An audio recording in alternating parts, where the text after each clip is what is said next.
This is TWiT.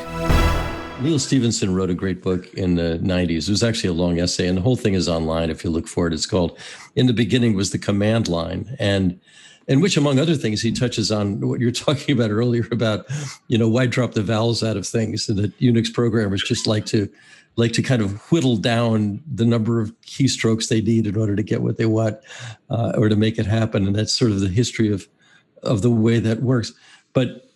But he starts out by talking about it's an absurd idea to try and sell software because it's really trying to sell words in the English language or something like that. That's not his metaphor, but it's one I think you just used, and I think it's an important one.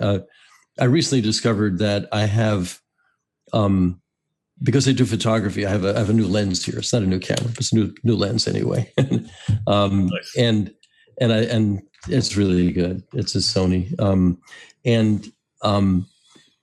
I put an awful lot of photography into the public domain, but not quite. I licensed it with Creative Commons to require attribution.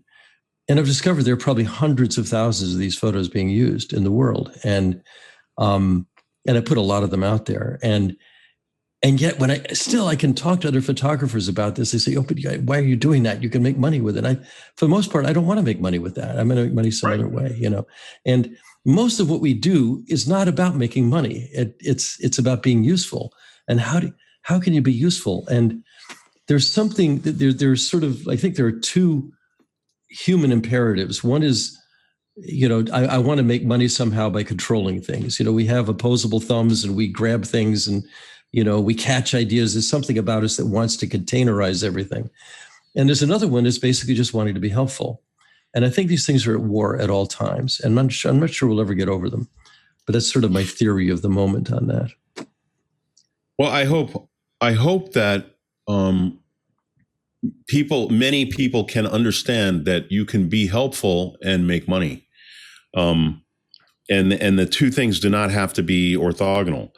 I think it's personally wonderful that you're creating a lot of photography and allowing the use of it. There's an attribution back to you, which is great, which also helps you in a way to make money. It increases your famousness, your popularity, your notoriety, and makes it better when you say that I should learn things from Udacity and that I should use audible.com. Those things matter because you're Doc Searl, and part of that is your notoriety. So as you give more, you get back more. And those are, even though they're separate, there is some relationship between them. The Bash Shell has been good to me, not directly financially, but indirectly financially.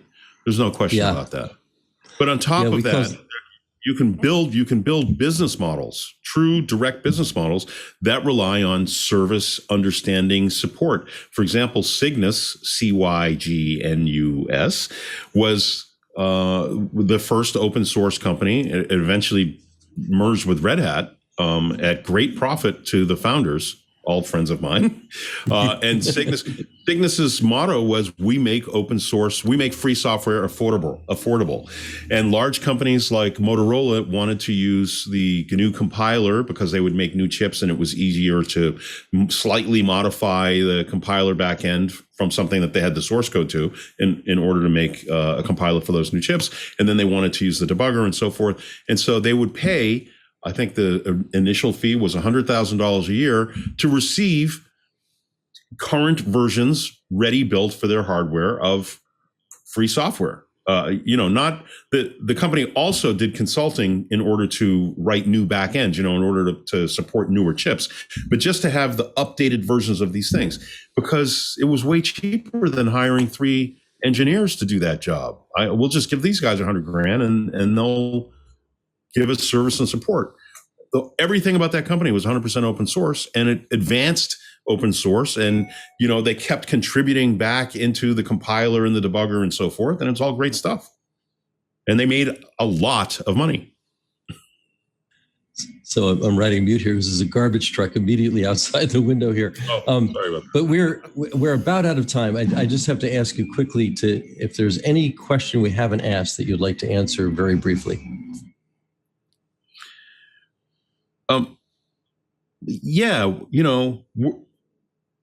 Why is it that software is the thing that we focus on when we talk about open source? And I think, Doc, I think you touched on that when you were talking about the Creative Commons. But I think that open source is the embodiment of the sharing of ideas and philosophy among human beings. And I think that is essentially the only thing we really have of value on this planet, is this exchange of ideas and information.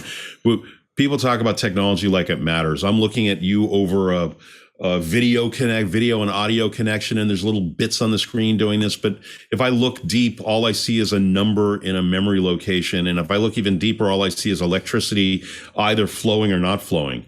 And it is the human thing that provides meaning to that and turns these little bits into ideas, consumable ideas, and communication and conversation. So I see open source as an enabling force for the sharing of ideas and philosophies.